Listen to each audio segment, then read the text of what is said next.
Welcome everyone to today's webinar on Global Intelligence Update. Today we've got a very special guest, Liz Hardwick.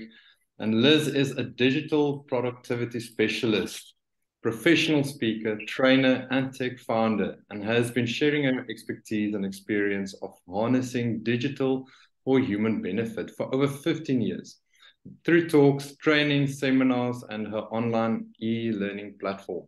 Liz helps business owners, leaders, and their teams reclaim their time, energy, and focus with tried and tested productivity methods and digital tools to achieve that iconic 4-day working week.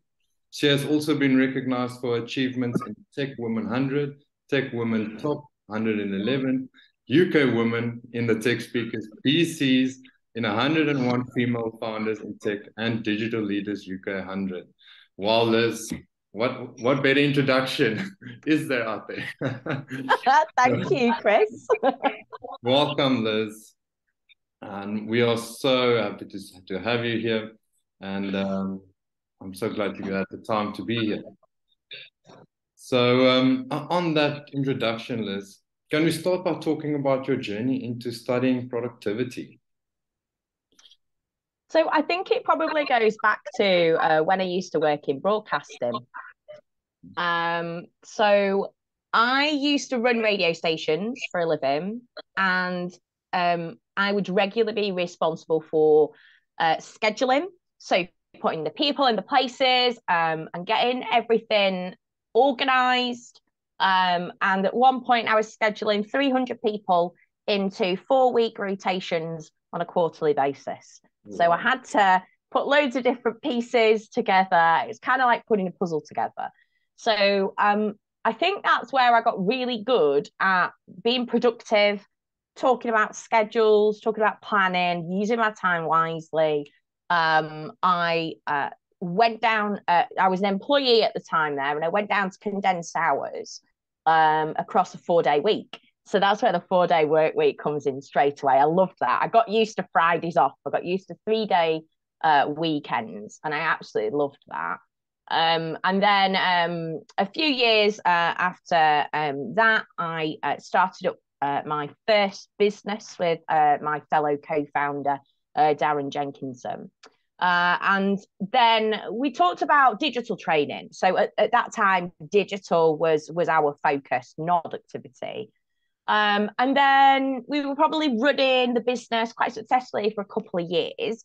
I'm not sure if everyone else will relate to this, but too many hours, saying yes to everything, worrying a lot of the time about things going well, procrastinating over stuff, feeling overwhelmed. And about 2 years into running that business, I hit what I would call wall. Burnout, exhaustion, feeling like I was just treading water. I felt like just wasn't getting much stuff done. I wasn't feeling very productive, and I thought, right, okay, like any person who's running some sort of project or business, we need to find a solution to this. How do we move forwards? So I probably spent a whole year reading every book I could find that said productivity in the title. And then with my digital background, my kind of tech background, if you will, I wanted to find a digital solution. So I downloaded around about 200 or 300 mobile phone apps, tested them, tried them. Yes, there's a lot. I reviewed the number, and I was kind of like, how does that work?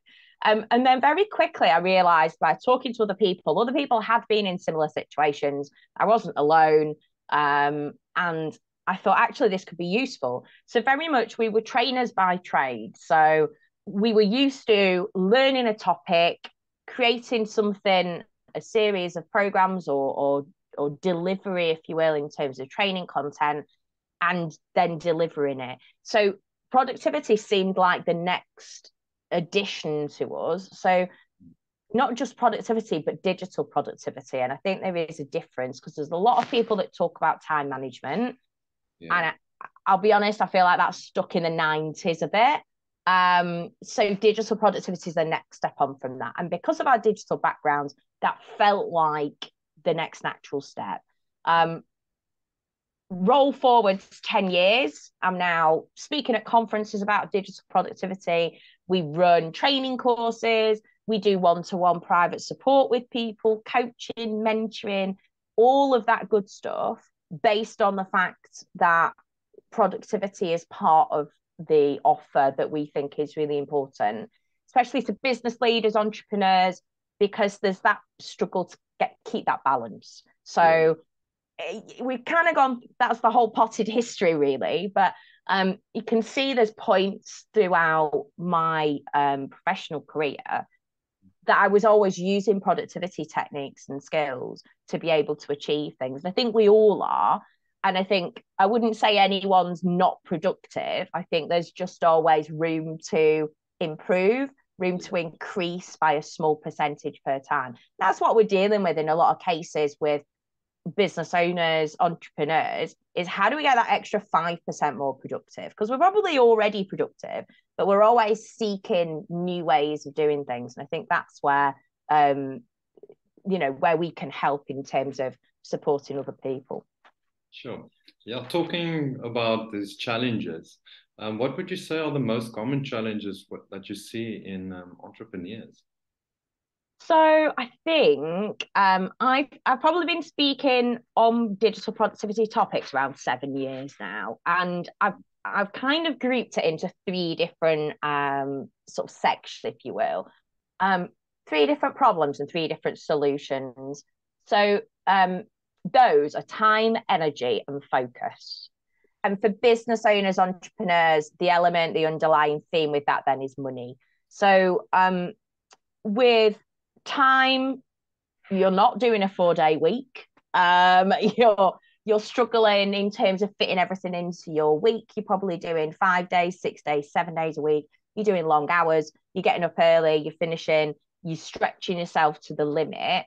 They're the challenges that time-wise entrepreneurs will find themselves in. Energy-wise, lacking in energy, exhausted, lack of momentum, lack of inspiration when you started. Maybe your most recent business, you were really excited and now you kind of feel like you're going through the motions. It might not be that actually there's anything wrong with that business idea. It's just that you're exhausted. You've taken too many things on. We would call it spinning too many plates. So you're kind of trying to juggle things all at the same time. And then add on to that, you might also have family, you might also have dependents that you're supporting, all of the life that balances out that business side, where we talk a lot about business side in entrepreneurship. There's also got to be that balance as well. And then that third element is focus. So when you are getting down to doing work, you're distracted by other things. You find focus quite hard. There's too many people pulling you in different directions, especially if you've got multiple businesses as well. You can find that you're actually being pulled in lots of different directions. Wow. I think that's a very common challenge for everyone out there, is being overworked and, like you said, taking on too many plates. And that's it. And I think, we all enjoy what we do and we choose to do those things. So it's not like we've been told to do certain things. We can get to pick and choose the companies we want to run, the projects we want to be involved with. And so, some people will say you can't have everything. And I would say, well, you can, but you just need to be really savvy about how you spend your time. Yeah. And, that then lends itself to talking about things like outsourcing. If you're doing a lot of admin and you don't want to be, or you don't have the time to, or you're not the best person for that, is that someone you can bring in or outsource? There's that piece as well that I think we're probably all quite used to doing. And that is a productivity technique as well. Yeah. If you don't have that time to do everything, what bits can you get rid of that you're not so fond of? Because, whatever we start a business to do, normally it's not the business bit of what we want to actually deliver. And then that just comes along with running a business. You realize you need to, do finances and admin and all that sort of stuff. If that's you that's doing all of that, can you outsource it? Can you get someone else to help you with that so that you can focus on other stuff? So there's lots of struggles, but I think that's part of it, isn't it? Part of entrepreneurship is we want to kind of create something new. So how do then we go about making something a little bit different? Yeah, very interesting. Liz, then what differences should an entrepreneur expect to see if their productivity is improving? Um, I think there's lots of different ways. I think it's flipping the challenges on its head, to be honest. So I would say someone who is doing the hours that they would choose to. So I work with quite a few entrepreneurs on a private basis. Some of them do a 4-day week like me. So I work Monday to Thursdays. But others, the 4-day week has got a bit of a global kind of recognition at the moment. People are talking about that within the business communities. Yeah. But it's about it being flexible for you. So I have one client where she likes to get up really early. She's an early bird. And she'll get up 6 a.m. her time. She'll do her emails, she'll do some admin, she'll do some basic stuff to ease her into the morning. Then she'll maybe do that for a couple of hours. Then she'll go for a swim. She has a swimming pool in her house. So she'll go for a swim, have a breakfast, have a nice leisurely morning, and then start work around 1 p.m. And then 1 p.m. to say 5 p.m., she's doing work, she's meeting her team, she's meeting her clients and working on the business. And then she'll say do a 5 till 7 break where she has dinner, she relaxes for a bit longer, and then she'll do another hour where it's more creative time for her. So 7 till 9 will be her time to do business planning or write. So she works in change management, so write funding bids or project proposals. Because actually, what she's figured out is that's her perfect day. Yeah. And she doesn't mind working 5 or 6 days a week because she's spread that out. She enjoys the balance. So I think one of the biggest things that entrepreneurs can see in that impact is, are you living a life that you really love, that you really enjoy? Yes, business has got its ups and downs, but if you look at your perfect week, and that's it's a great tip to share with everyone. If you haven't ever done a little drawing, pen and a piece of paper or digital calendar, and figured out what you'd love to do and when in a schedule format, do that, because that's a great way to be able to say, this is my perfect day, and then look at what your current day looks like and how different are the two. So I use Google Cal for my calendars. I created a new calendar. I created my perfect day that I'd love to have. And then I toggle that on and off and go, how close am I to this style this week? Yeah, brilliant, Dominique. It's a really simple way just to keep contrasting from what am I wanting to do, what am I wanting to achieve. And within entrepreneurship, there'll be times where you are super busy and that isn't going to happen. And that's okay, as long as we have that thing to check back into. So for me, November, December time gets quiet in terms of delivery. So we use that as an opportunity to do business planning. Or at the moment, I'm doing lots of early mornings for lovely global interviews and conferences. So I'm up really early my time. I'm then choosing to take the afternoons off, because that's that flexibility, because I have done maybe the hours that I chose to, but balancing out that perfect week. So my perfect week would be getting up a lot later than I have done this week. But it's that balance to think, like, how can I make this work for me? I'm not going to get my ideal perfect week this week, but how can I make it as good as, or how can I be flexible with that? And that's an element of what we'll all be used to as an entrepreneur, is being flexible and moving with projects and time zones and time in terms of what we're working on. But that impact, I think that time, and it does go back to that time, energy, focus. We talk a lot about that. And that's a big piece is, are you enjoying what you're doing and when? And then the focus and energy generally goes with that.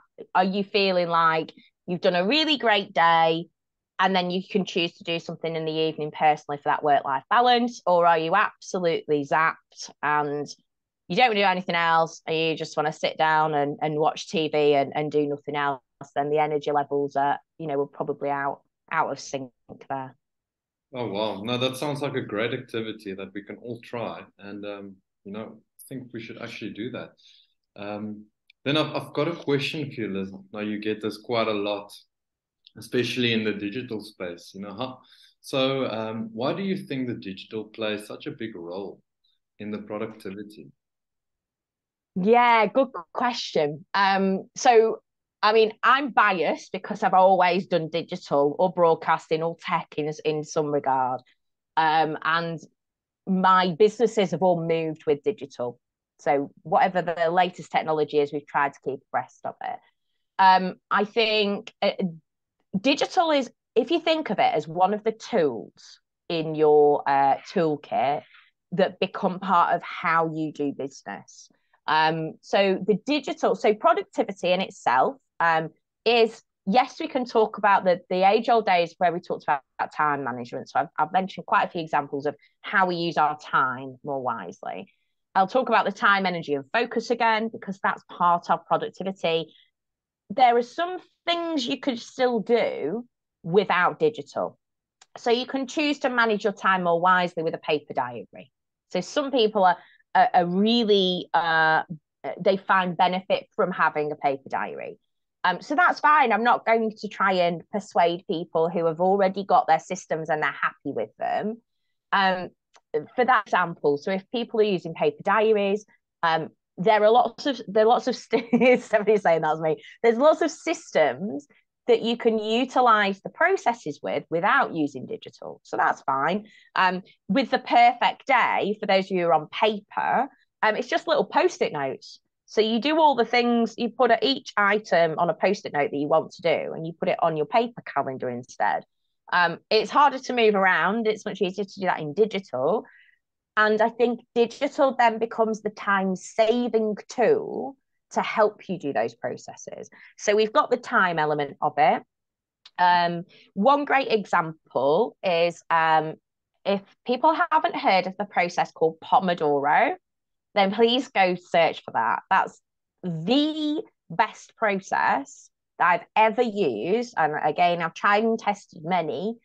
And the concept being you pick a particular task, you choose a single focus, 25 minutes worth of time. You can set an alarm, and I'll say that in inverted commas because that alarm could be where the Pomodoro word comes from is tomato, Italian for tomato. It's the tomato kitchen timers that you might have seen around the 80s and 90s for those of you old enough. And it's an iconic ticking kitchen clock. So you would set your timer for your pasta, you'd put 10, 12 minutes on, and it would tick, tick, tick, tick, tick, and then it would ping at the end when the timer was finished. So in its example, that can be non-digital at all. So we've just picked a timer. It could be we go a little bit further and use digital and put a timer on our phones for that 25 minutes. So that's like the basic next digital step. Or if you've got a digital clock that you use, then that's again using a little bit of digital, but we're moving away from the analog. And then for me, digital tools and apps. Oh, Dominique's mentioning Time Timer. My favorite app and program is called Pomodoro.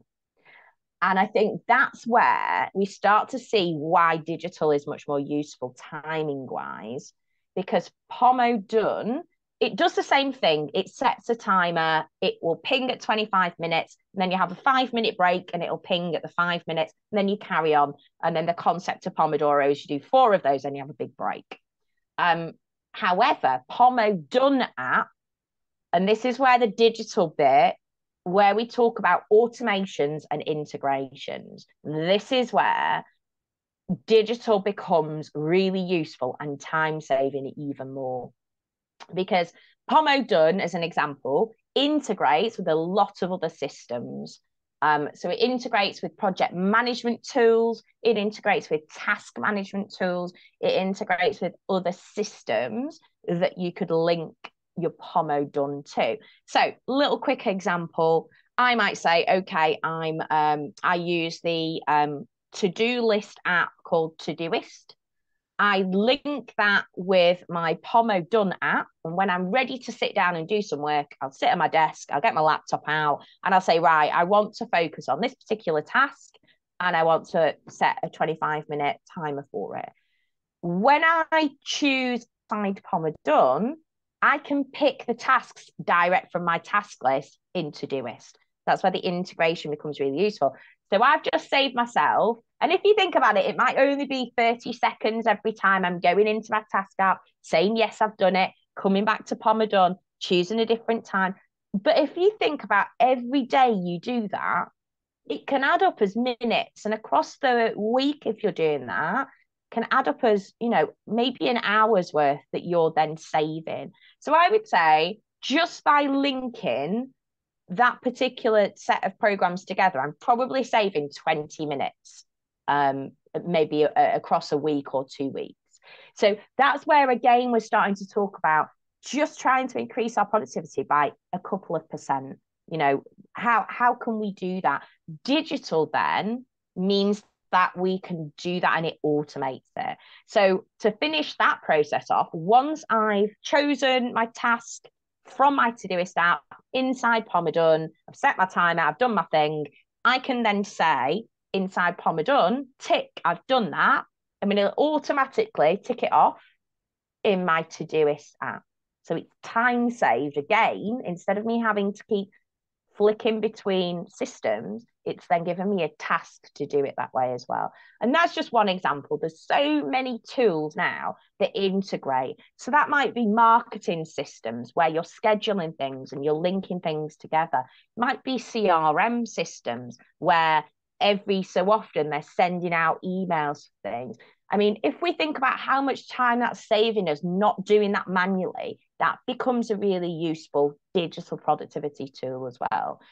We start talking about the time, energy, and focus element, but it could cross loads of elements within your business as well. Wow, awesome. Thank you for sharing some insight on that. Getting back to the changes, I want to ask, what are the small changes that you see that make the biggest difference from implementing on your advice? Yeah, so in the chat already, we've been talking about how people have their own systems already in place. Yeah. So we use the example of an analog real world pen and paper diary. So that's a great example. So we use that one. Small changes. So I'll give you an example. I used to use a paper diary. We're probably talking about 20 years ago now, but there was a transition period. So I had a pen and paper diary. I then struggled to move over because I think I was trying to jump too quickly. And in this situation with any of your processes, you might have to take baby steps in it. So some of those challenges, if you think, oof, like I could never go from a paper-based diary to a digital because it seems like too much of a shift. I would suggest it's starting smaller steps to creating a habit. And habit comes in a lot into this. So my example of when I changed over from a paper-based system to, at the time, it was called a Palm Pilot, which wasn't even a mobile phone. It was a very classy personal digital assistant. I don't know if anyone remembers those, but it was the height of technology at its time. But for that 1 year, I had both because I didn't trust the digital. I still had the paper. So I was running, and you have to give yourself a cut-off time for how long you're going to do this for, because I took a year and said, right, I'm going to commit to for a year running both and checking that it was working. So that's quite a big period of time to test something. But little steps for other things might be you give it a month to test something, you'll give it 3 months to test something. Small changes where you're testing something different. So the paper system, doing your perfect day on that with post-it notes. So a great productivity example that you can use, again, around scheduling, because I think scheduling is the thing that if you're not ready to change your systems yourself, scheduling and using your schedule better has so much benefit. So I would say that's the first thing to look at if you don't quite know where to start. The scheduling element, you can do this with paper and you can do this with digital, but one of the biggest things I see with so much positive impact on business owners, leaders, and entrepreneurs is time blocking. So this is where we might look at our week. So I generally do this like Sunday afternoon in a coffee shop, all relaxed, planning a week ahead. This might be that you're doing this first thing Monday morning, looking ahead. So looking at the whole week that you've got, looking at your appointments, looking at the fixed things you've got in your calendar that you can't move. So generally they're appointments or meetings or Zoom calls or having physically to go somewhere.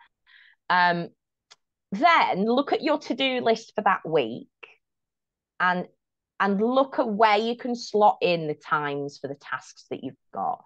Because I think sometimes where we struggle is having here's a calendar of all the things I need to do in this week and giving ourselves an unrealistic task list for the week because we haven't actually allocated the time to anything. So time blocking is great because then you're going, right, this task is going to take me 2 hours. Where in the week am I going to slot in that time? And then put that into your calendar or your diary, label that accordingly. And that's the time you're going to focus on something. And you learn over time what your types of focus are. There's a thing called chronotypes, if anyone's ever heard of that. You're one of 4 animals. So kind of traditional to the early bird or the night owl. It goes into a bit more depth with 4 different ones. So there's a great tool called the power of whenquiz.com. And that will give you an idea of what chronotype you are. That will explain when is the best time to do things. So when is it your best time to be creative? When is it your best time to just do admin stuff? So there's a lot of balance there in terms of when to do things. And that's, again, really just increasing your productivity by maybe 5% or even 10% for that, because that is actually quite an interesting revelation if you didn't know that about yourself already. And so I think time blocking, I think also not adding too much stuff to your to-do list each day. Dead simple, might be digital, might be pen and paper. I say 3 tasks a day. What if I achieve nothing else? What are the 3 tasks that are really important to do that day? I think that really helps because we overload our to-do list and we just feel like it's never ending. And then I guess a final kind of small step on that is doing a weekly to-do list if you didn't already. So where we have a master to-do list with absolutely everything on, pairing that with doing the scheduling, looking ahead for your week, but also having a weekly to-do list. There's a quote that says we overestimate what we can get done in a day and underestimate what we can get done in a week. So that balance of when we're going to do stuff really helps. And they're all little tips that you could just add in. You could just try one of those little things each couple of weeks, each month, try something different, and you'll just see that productivity increase. It might be you've got a bit more focus. It might be you've finished your work and you can kind of be done for the day. Like, oh, I've finished. It's 2 p.m. Let's go have coffee or lunch. So those little impacts can really build up. But I think pick a couple of tiny steps first. Because all of those, the schedule or the to-do list, are the ones that will make that biggest difference, because sometimes it's the processes that we do that we're just taking for granted. And it's worth looking at and reviewing the processes that you have, the tools that you use. We always suggest at least every 6 months, you do a kind of digital productivity review. What are you using? What are you using and not paying for? Because that can be a money saving thing as much as the time. And just looking what you're doing. Could we scrap some of these things? At one point, I reviewed our systems. I was using 4 different pieces of software, which then eventually we just converted into using one piece of software, because we were doing 4 different jobs, 4 different bits of a process. When actually, if everyone had access to the one thing, we could just all use one tool. And I think sometimes we're creating more work for ourselves just because we've not had the time to sit down and think, right, what am I doing with this? And how could I better optimize it? So there's some of the small things that I think, can really make a difference. Yeah, no, very good advice, Liz. And I think Mike can also testify, because just before lockdown hit, he did the exact same. He did just a review, all the software, what is he using, and also cut down on so much actually that he bought a car. So brilliant. So that's it, isn't it? That's how much you realize you're spending, and especially if you might have signed up for a trial and then the money goes out and you don't really check. But then actually, if a couple of those get cancelled, if it's enough to buy a car, that's brilliant. Yeah, Liz, we've been talking a lot about change, and for some of the listeners, they might be thinking, "Oh shit, change." What advice would you give to those who are worrying about changing the way they work? Yeah, definitely. I think especially when, and it's one of those where you get into business to do the thing you want to do and not do the business stuff. Yeah. This can also sound like business stuff. So I think it's putting your central priorities in the middle. Like, what do you want to do? So the ideal day example is a great one. Where would you like to be? What lifestyle would you like to lead? And then working towards that. It's tiny steps for me. Not trying to change major things. Sometimes we can all get stuck. I became quite risk averse during the pandemic, especially with my business, making business decisions. I think we can get stuck with decision fatigue sometimes, where we have to make so many decisions as entrepreneurs that then we actually stop doing anything. So I think the change piece, if you're worried about changing stuff and you're thinking, oh, but if I make the wrong decision, that actually could make the systems or the processes that I'm using worse, might actually take more time. It's using an expert. So if you don't have time, or you don't have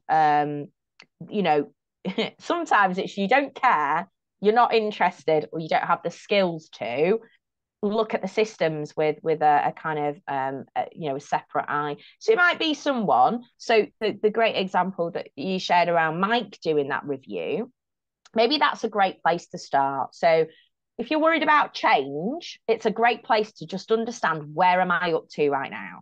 So that might be you do a review, or if you struggle in terms of understanding what that might mean, maybe getting someone in to do a review.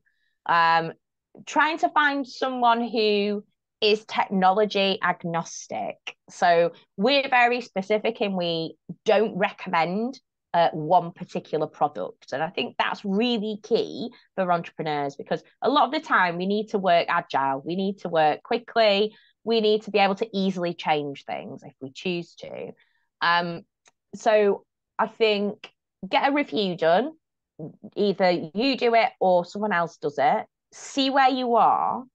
And I think those little changes, like cancelling a program that you don't actually use, I mean, that seems great for your time, for your energy, for your focus, but also for your money as well. Again, we're always talking with productivity, the bottom line, because the more time you save, the better your bottom line will be. More energy you have, the better the bottom line will be.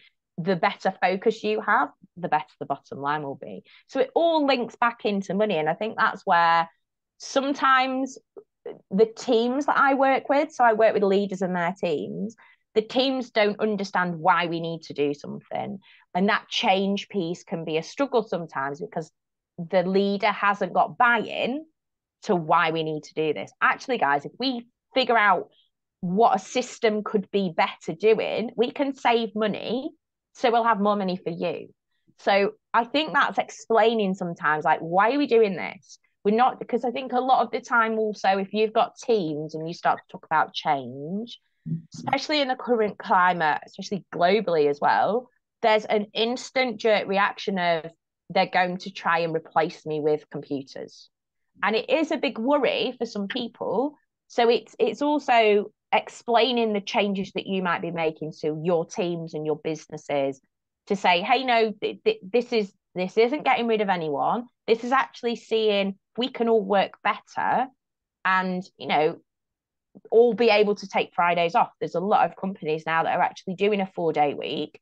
But to get to that, they've had to do small incremental changes to make that possible. So implementing digital systems is a great one, because if you can see there's a lot of admin process or a lot of manual process that actually could be automated, let's do that, which means we free up our people to do the more human-based tasks rather than the tappy into a computer. Which really, do we really need an intelligent human being to do that? Where they can be checking that system and then going and doing other things like customer service or other people-sided stuff.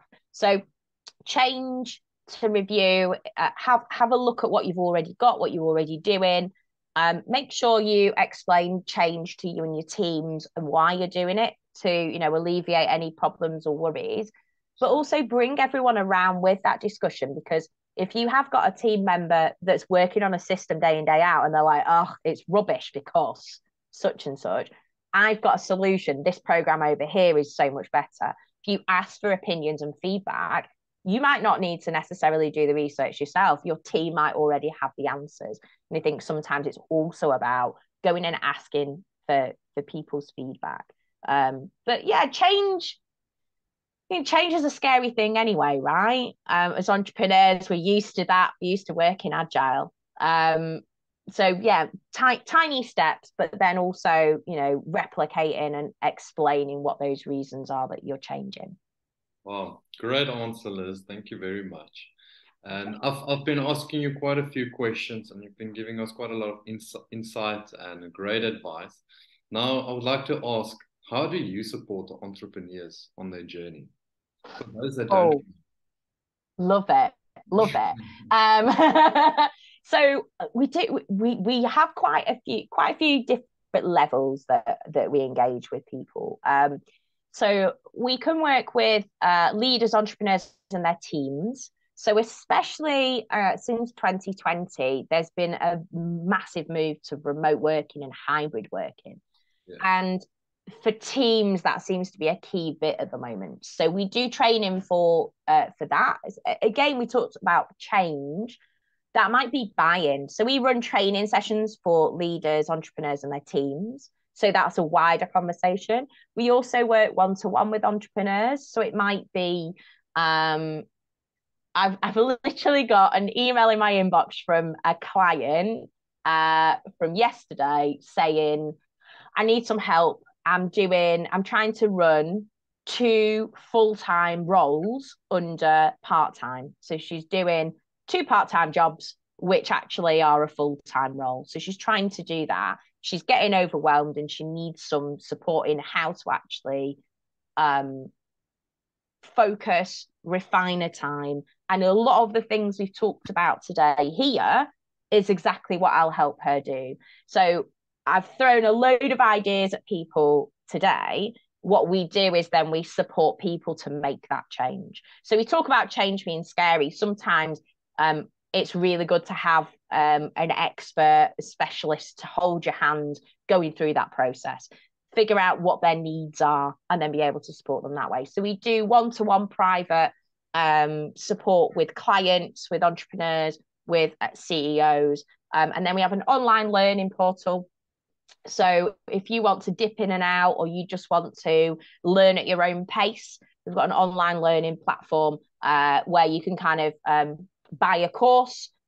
Each one's 4 weeks, and then you get to keep the info for the lifetime access.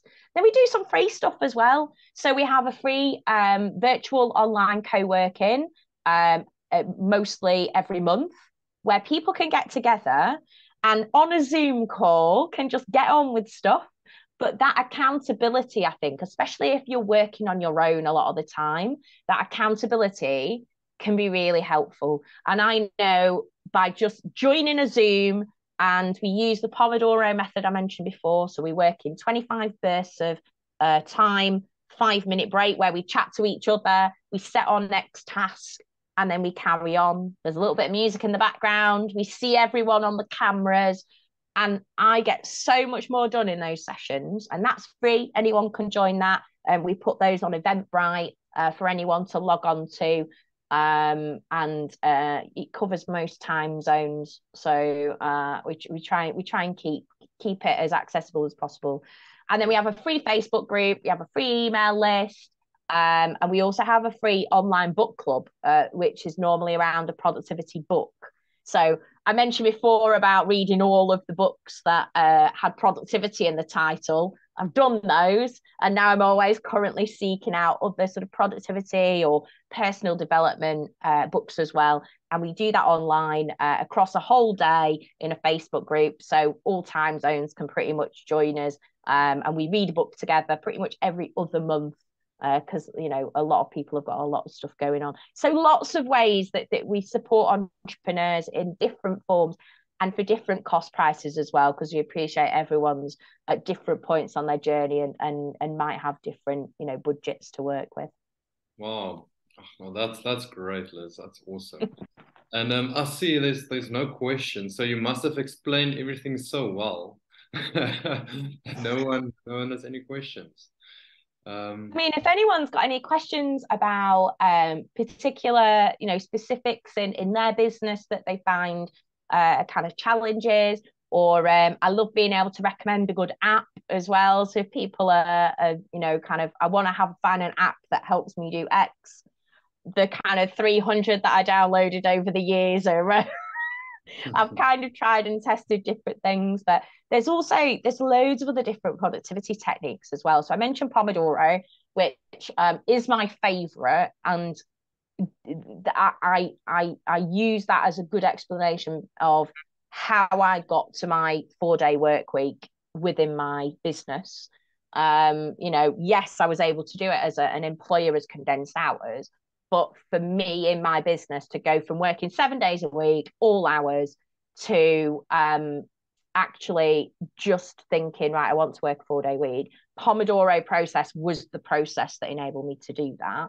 But there's also loads of other ones. So if that one doesn't work for you, I highly recommend the Getting Things Done method, where the concept is that if you can do something within 2 minutes, or I would say 5 minutes, then do it there and then, rather than adding it to a to-do list. Because actually what you've done is you've snowball affected a task and made it a bigger thing than it really needed to be. And then I'll recommend this one, but it isn't one that I use because I've tried it and it doesn't work for me based on my chronotype. But if anyone's heard Eat That Frog. So the concept around that being, you do the big, ugly, chunky, been putting it off for ages task, and do that first thing, do that before everything else, because then actually you think, right, well, if I've done nothing else today, I've got that one big thing done. So that's definitely worth checking out as well. It doesn't work for me. Generally works for like super early morning people because they want to get ahead of the day, and so that normally fits in. It's a great process. Again, with any of these, try it. If it doesn't work for you, try something else. So that's what I did with that one. So I'd still recommend it, but I don't personally use it myself anymore. I've tried it, doesn't work, moved on to other things. So it's a great kind of process to go through as well, to kind of, have a go at something and then move on if it doesn't work. Oh, awesome, Liz. Thank you for sharing that. some more amazing insights. Oh, seriously, Chris, I could go on all day. Anyone got any other questions then that's joined us? Anyone? Oh, thanks for sharing the website in the chat as well.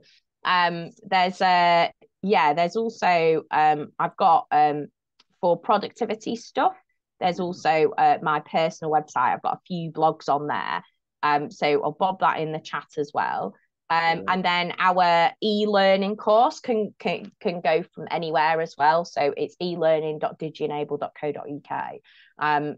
As much as we're based in the UK, we work globally as well. So when I do speaking at conferences, I travel around the world, and I can also do it virtually as well. So training, things like that, anything anyone either thinks I need a bit of support myself to do that, or knows of someone. I think sometimes it's a recommendation or a referral as well that just people are thinking, oh yeah, I could do with a bit of productivity support, think of us. Awesome. Oh, great. Thank you, Liz. And thank you for attending and being a guest on our webinar. And also thank you to all the attendees listening. We appreciate it. Have a great day ahead. And Liz, you're awesome. Thank you. Thanks, Chris. Thanks, everyone. Have a great day, everyone, wherever you are.